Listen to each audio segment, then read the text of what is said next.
மாக்காப்பா பத்தின எல்லா வீடியோவும் என்கிட்ட இருக்கு. ஈசிஆர்ல அவர் என்னெல்லாம் பண்ணாருன்னு நான் சொல்லட்டா? என்கிட்ட ஆதாரத்தோட இருக்குன்னு திவாகர் அவர் பேசினது கொஞ்சம் அதிர்ச்சியை கிளப்பியிருக்குங்க. எங்க பார்த்தாலும் இப்ப திவாகர் அவருடைய பேச்சாதான் இருக்கு. எல்லா சேனலும் அவரை கூப்பிட்டு பேட்டி எடுக்க ஆரம்பிச்சுட்டாங்க.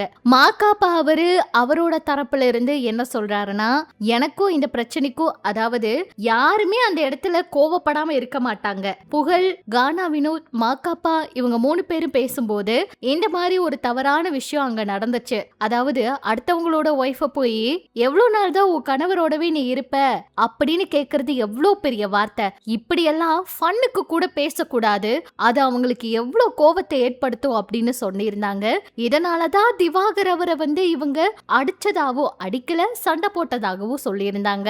அந்த வகையில திவாகர் அவர் என்ன சொன்னாருன்னா, மாக்காப்பா நான் வளர்ந்து வர்றதுனால பொறாமையில பேசுறாரு, நான் அந்த மாதிரி விஷயங்கள் எல்லாம் பண்ணல, என்ன அவங்க தான் உருவக்கேலி பண்ணிட்டே இருக்காங்க, நிகழ்ச்சி அப்படிங்கிறதுக்காக நானும் நிறைய விஷயங்களை பொறுத்து போயிட்டு இருக்கேன், ஆனா அந்த நிகழ்ச்சியில உள்ள போனதுல இருந்தே இவங்க தான் என்ன உருவக்கேலி பண்ணாங்க, அவ்வளவு அசிங்கமா பண்ணாங்க, என் குடும்பத்தை தப்பா பேசினாங்க, இவங்க இப்படி எல்லாம் பண்ணதாலதான் நான் இந்த மாதிரி பண்ணுனேன், அதாவது நான் தவறா கூட எதுவும் கேட்கல, ஆனா அந்த நடிகை கிட்ட அப்படியெல்லாம் பேசுனேன்னு எல்லாம் சொல்றாங்க, நான் யார்கிட்டயும் அப்படி பேசல, இத ஒரு காரணமா அவங்க வேணும்னே சொல்றாங்க, அப்படி இருந்தா ஃபுட்டேஜ் காமிக்கட்டும், போலீஸ்ல நான் கம்ப்ளைண்ட் பண்ணியிருந்தேன், மாக்காப்பா இவ்ளோ நல்லவரா பேசுறாருல்ல, அவர் குழந்தை மேல சத்தியம் பண்ணட்டும், நான் அடிக்கவே இல்லைன்னு, அவர் மது குடிச்சிட்டு வந்திருந்தாரு, அவர் அடிக்கடி குடிப்பாருன்னு தான் நான் சொல்றேன்ல, அது மட்டும் இல்லாம அவர் ஒன்னும் நல்லவர் கிடையாது, அவர் ஈசிஆர்ல பெண்கள் கிட்ட எப்படியெல்லாம் பேசுவாருன்னு எனக்கு தெரியும்,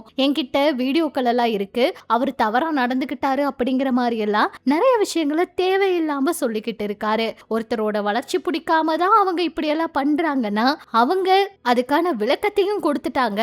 மாக்காப்பா திவாகர் இவங்களுடைய பிரச்சனை ரொம்ப பெருசா போயிட்டு இருக்கு. திவாகர் மாக்காப்பா டார்கெட் பண்ணி தான் நிறைய விஷயங்கள் சொல்லிட்டு இருக்காங்க. புகழ் கூடவே ஒரு ஜிம்பாடிய வச்சு அடிச்சிட்டு இருக்காரு அப்படிங்கிற மாதிரி எல்லாம் கூட திவாகர் சொல்லியிருக்காரு.